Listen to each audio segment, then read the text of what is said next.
جب اللہ تعالیٰ کی پوری رحمت جوش میں آئی، پوری رحمت ٹھاٹھے مارتی ہوئی، موجیں مارتی ہوئی، تب اس نے اپنے حبیب کو دنیا پہ بھیجا تھا۔ اور کمال کی بات یہ ہے کہ وہ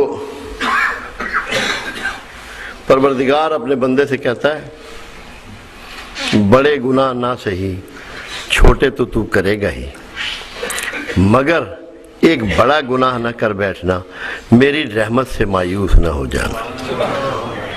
اللہ کی رحمت کون ہے؟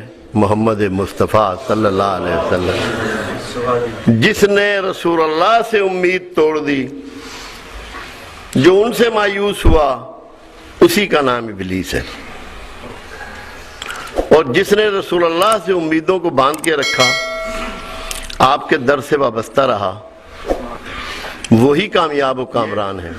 5 دن پہلے کی بات ہے، کرنل الطاف ہیں کہ وہ آج کل سیکیورٹی چیف ہیں PIA کے، مجھے کہنے لگے عرفان صاحب یہ بات تو بتائیے کہ یہ منہ مبارک جو ہیں یہ کیسے اتنے پھیل گئے، یہ کیسے اتنے بکھر گئے؟ میں نے کہا اللہ کے بندے، جب اللہ کے رسول صلی اللہ علیہ وسلم نے حج فرمایا اور جب بال ترشوائے، حلق کرنا ہوتا ہے، تو مٹھیوں میں اپنے بالوں کو بھرا اور بکھیرا۔ 1,24,000 کے قریب اس وقت اصحاب رسول وہاں موجود تھے، اور کسی نے ایک بال بھی زمین پر نہیں گرنے دیا، ایک بال بھی زمین پر نہیں گرنے دیا۔ کتنی باریک چیز ہے، اور کس طرح فضا میں بکھرے ہوں گے، تیز ہوا چلتی ہے وہاں عرفات کے میدان میں، ایک بال کسی اصحاب رسول نے زمین پہ نہیں گرنے دیا۔ مگر ایسا کیوں کیا اللہ کے حبیب نے؟ سوچنا یہ ہے، میں نے ان کو یہ بات بتائی جو آپ کو بتا رہا ہوں، اللہ کے حبیب صلی اللہ علیہ وسلم نے اپنے بال اس طرح کیوں دے دیے؟ سورہ انفال میں اللہ نے ایک بات درج کر دی، سورہ انفال میں ایک بات مالک نے درج کر دی کہ اے محمد صلی اللہ علیہ وسلم، جب تک تو ان کے درمیان عذاب نہ کروں گا۔ اب وہ کیونکہ رحمت للعالمین ہیں، انہوں نے چاہا کہ لوگ جائیں گے، سفر کریں گے، مختلف ممالک میں جائیں گے، ہجرت کر جائیں گے، ہر جگہ میرے جسم کے بال پہنچ جائیں، میری موجودگی ثابت ہو جائے، کسی پہ بھی عذاب نہیں ہوگا۔ عذاب کو ٹال دیا۔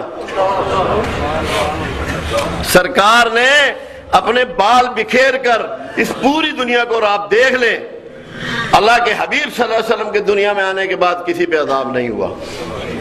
یہ وقتی تکلیفیں، پریشانیاں آتی رہتی ہیں۔ عذاب اس کو کہتے ہیں جس کے بعد ریکنسٹرکشن نہیں ہوتی، چیز بحال نہیں ہوتی، فصل پیدا نہیں ہوتی، کھیت ویران ہی رہتے ہیں، چٹیل پہاڑ بن جاتے ہیں، آبادیاں نہیں ہوتی، وہاں پرندے نہیں ہوتے، وہاں پھول نہیں ہوتے، وہاں پتے نہیں ہوتے، وہاں خوشبو نہیں ہوتی۔ تو آپ کی رحمت کا سب سے بڑا ثبوت دنیا میں اپنے بالوں کا اس طرح بکھیرنا کہ جہاں جہاں میرے بال ہوں گے سب عذاب سے بچ جائیں گے۔ رحمت عالم کو ایسا ہی کرنا چاہیے، رحمت عالم کو ایسا ہی کرنا چاہیے، یا اس کے خلاف بھی کچھ ہو؟ تو ہم کتنے خوش نصیب ہیں کہ جب ہمارے درمیان آپ کے جسم کا ٹکڑا ہے، ہم پہ عذاب کہاں سے ہوگا؟ ہم پہ تو عذاب نہیں ہونا۔ اللہ کے حبیب صلی اللہ علیہ وسلم کا فرمان مبارک ہے کہ جس نے میری قبر مبارک کو دیکھا اس نے مجھے ہی دیکھا۔ حالانکہ قبر آپ کے جسم کا حصہ نہیں ہے، مگر آپ کے جسم سے مماثل ہے،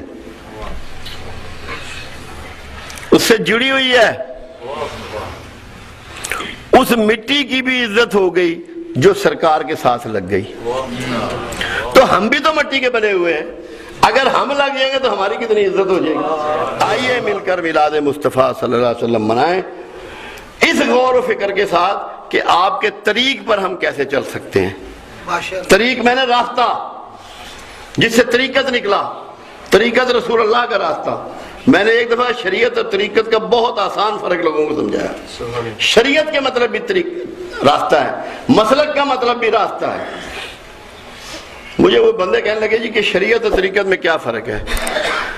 میں کہا شریعت عامت المسلمان پر لاگو قانون کا نام ہے، شریعت